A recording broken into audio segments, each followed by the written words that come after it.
Hello बच्चों, let's see this question. This question says a chain hangs on a thread and touches the surface by its lower end, so that after the thread has been burned through, the force exerted on the table by the falling part of the chain at any moment is twice as the force of pressure exerted by the part already resting on the table. तो देखिए यहाँ पे पहले तो की concept लिखते हैं यहाँ पर कि आपके पास किस पर बेस्ड है ये। तो ये आपका वेरिएबल मास सिस्टम पे, वेरिएबल मास सिस्टम।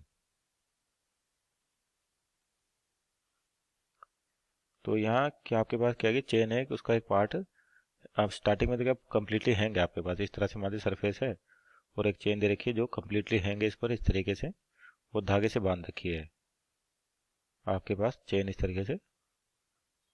तो क्या होता है, जैसे चेन आपके पास जो थ्रेड है उसको बंद करेंगे, नहीं टूटेगा तो चेन के नीचे की ओर गिरना शुरू कर देगी। तो मतलब किसी भी टाइम टी पर बोल देते इसका कुछ पार्ट यानी कि बोलते लेंथ, मतलब एक्स पार्ट ही नीचे गिर गई या एक्स लेंथ ही नीचे गिर गई। इनिशियली टी बराबर जीरो की कंडीशन है जब यहाँ पर, और थ्रेड क्या होता है, बर्न होता है। बर्न होने के बाद क्या होगा, नीचे जाना शुरू कर देगी। मतलब किसी भी dt टाइम में आपके पास ये कितना लेंथ नीचे गिर गई, x लेंथ नीचे गिर गई। तो अगर x लेंथ नीचे गिरेगी तो जितने भी आपके पास यहाँ पर कुछ पार्ट का चेन का टेबल पे भी आ जाएगा, जो यहाँ से x कम हुआ है वो यहाँ पर आ जाएगा। तो यहाँ पर जस्ट देखें कि गिरने से जस्ट पहले इसकी वेलोसिटी निकालें। तो आपके पास वेलोसिटी कितनी हो जाएगी, तो कितना पार्ट गिरता है, x पार्ट नीचे गिर गया ये। तो आपके पास हर पार्टिकल जो चेन के ऊपर है जस्ट अभी उसकी वो कितना, हर पार्ट कितना गिरे, x नीचे गिर जाएगा।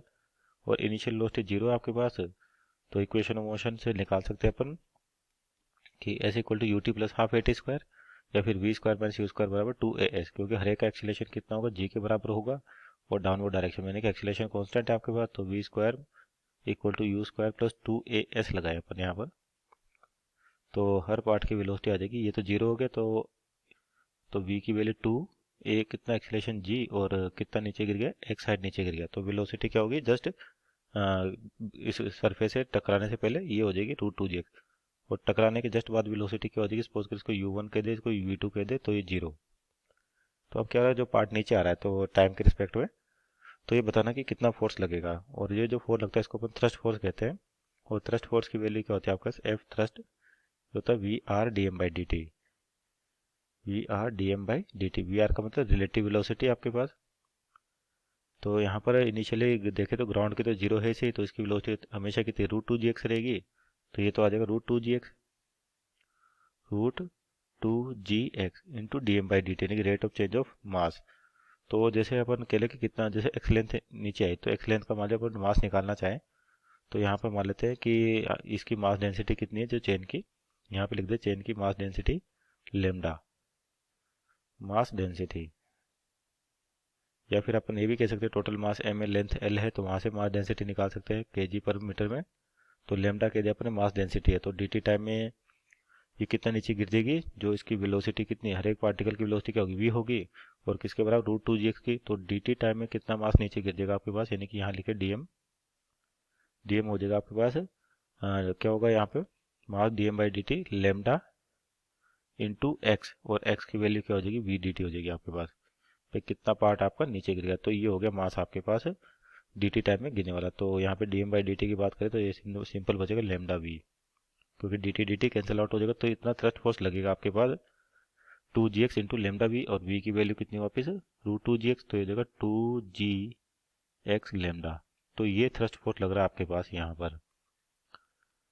और यहाँ पर पूछा कि जो पार्ट नीचे गिरा हुआ तो इसका प्रेशर बताना अपने को। तो पहले तो जो नीचे पार्ट गिरा इस पर जो नॉर्मल फोर्स लगे एन, उसकी बात करते हैं एल। तो ये कितना एन नॉर्मल क्या हो जाएगा आपके पास, कितना मास नीचे गिरा, डीएम मास, तो डीएम जी। और वापस यहाँ पर डीएम की वैल्यू रखे अपन, यानी कि जो मास है तो कितना, किसी भी dt टाइम में कितना गिरा मास अपने पास, लेमडा वी डी टी, यानी कि एक्स लेंथ नीचे गिर गया अपने पास ये। तो अगर इसको लिख सकते हैं अपन, मास डेंसिटी कितनी, लेमडा, और कितना मास नीचे है एक्स, तो लेमडा एक्स जी। तो ये हो गया नॉर्मल आपके पास। और इसमें पूछा कि जो आपका प्रेशर है, प्रेशर फोर्स, यानी कि आपके पास प्रेशर फोर्स क्या हो जाएगा, जो नॉर्मल है वही क्या लगा, प्रेशर फोर्स लगाया आपके पास।